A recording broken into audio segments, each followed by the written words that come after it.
Hey guys, magandang hapon no. So ngayon, magpi-flex naman tayo ng Kelso naman no.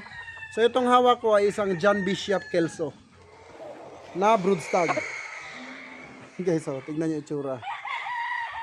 Ayan po, white pit ito. Ang lapad ng katawan. Yan ang ating GB Kelso, John Bishop. Ayan, street breed guys, no? Pure John Bishop Kelso, white pit, banderado. Pulang linaw ito. Pulang linaw. Napakagwapo, pulang-pulang mo ang mata. So ayan. Bakante ito, no, mga idol. So, bibigay lang natin to dun sa walang King Koy record.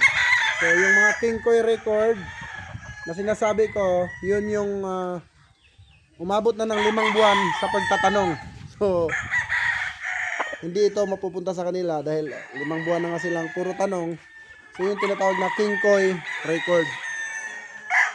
So ito guys, napakaganda John Bishop, white pit, super. Bilog na bilog ang katawan, no? Puso. So dalawa itong ipa-flex ko ngayon. Dahil hapon na, so dalawa papakita natin ngayon. So pakita natin yung isa pa. So ito yung number 1 na John Bishop. Guys, ito naman yung isa pa. Pungkan din, pulang linaw. Pula siya na medyo light. Ayan, tapos cute yung balahibo. So yun talaga yung karakteristik ng isang John Bishop. Yung, kung ano yung balahibo niya, katawanan niya. So ito yung isa pa. So yung buntot dito guys ay pahaba pa lang. Ayan, pareha sila nung kapatid niya. Yung muka pulang-pula, yung mata buong-buo yung pula, tingnan niyo. Tapos yung hipo, ganun lang guys, oh. So buo, bilog. Ito yung tinatawag na dipuso ang katawan. So John Bishop Kelso yan. So mag-i-entertain lang tayo dun sa mga walang King Koy record. So baka sabihin nyo, Boss JTP, masyado ka nang mahigpit. Ikaw ba naman makipag-usap sa King Koy, di ba? Nag-aaksaya lang ng oras. Ganda nito, grabe. So bakit pa ako makipag-usap sa mga King Koy kung marami naman akong client na sure buyer. So yun na lang i-entertain natin.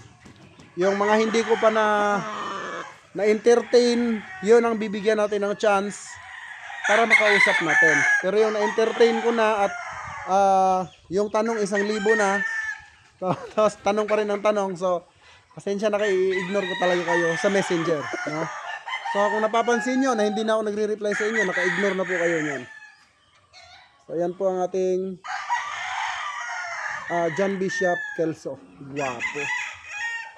Ngayon, susunod naman natin is yung Allen na kung saan sobrang galing talaga. As in, may sparring ako mga idol na talagang lumalagitik. So ito, yung ating John Bishop Kelso. Ayan. Next flex natin ay isang Allen Roundhead naman muna. So guys, ito naman yung aking Allen Roundhead na parang prinsipe. Tignan nyo yung palong. Ayan. Diba? Yung mata pulang-pula, buong-buo. Wala kang makikitang puti sa gilid niyan. At yung katawan, parang kak yung katawan. Puso, ayan o. Healthy. Regarding sa buntot ay pahaba na po yan mga idol. Okay, mahaba po ang buntot nito at yan po ay lugon. Kasi binubunutan ko sila ng buntot. So ito yung bulbok body, mga berdugo. Yung derby size talaga pero napakanipis ng kanyang paa. Tignan nyo yung paa. Diba? Parang stick yung paa. So sorry doon sa mga King Koy tapos na ako mag-entertain sa inyo at sobrang sinayang nyo talaga yung oras ko. No, ngayon, pag nag-chat kayo sa akin, naka-indicate naman doon sa messenger, sa records, kung sino kayo. Kaya kung kayo ay bad record, wag na kayo mag-chat sa akin, i-ignore ko lang kayo. At hindi ko kayo i-entertain. Susubukan ko namang i-entertain yung mga wala pang transaction sa akin. So, sobrang daming message sa spam. Pipili lang ako doon ng kakausapin ko kasi mostly nararamdaman ko talaga pag nag-PM yung sure na client natin, talagang nararamdaman ko na desidido kasi gumagawa siya ng paraan, no? So ito yung Allen Roundhead. Grabe par, napakagwapo par. So ayan po, Allen Roundhead. Kita nyo ng mga idol yung katawan nito, oh. Ayan po. Parang prinsipe. Yung palo nito para kang para kang nakakita ng bagyo. So baka marami na namang magalit sa akin. Sobrang dami pa namang alam nyo na bashers natin, pero sorry, pero hanggang doon na lang talaga kayo. So yan po yung ating napakapuging Allen Roundhead Nene Aguilar. Grabe, batik-batik pa yung may batik pa yung paa niya. So ayan po yung ating Allen, gwapo't magaling. Ayan po, grabe. Mga parno, pahaba yung buntot niya, pahaba na. Next natin papakita ay yung ating isa sa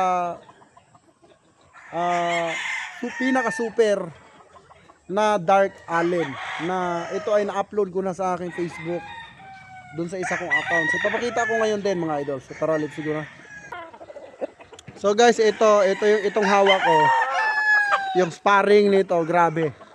So yung mga hawak ko na kanina, wala pang spar yun, hindi ko pa binibitaw. Pero ito, nabitaw ko na, nasubukan ko na.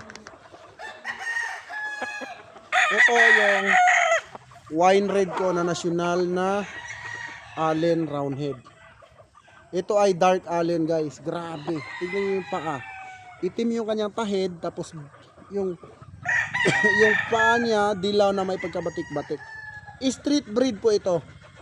Nene Aguilar, Allen Roundhead. So, ito ay kapatid nung parang prinsipe, ang palong, yung tayo, yung ganon.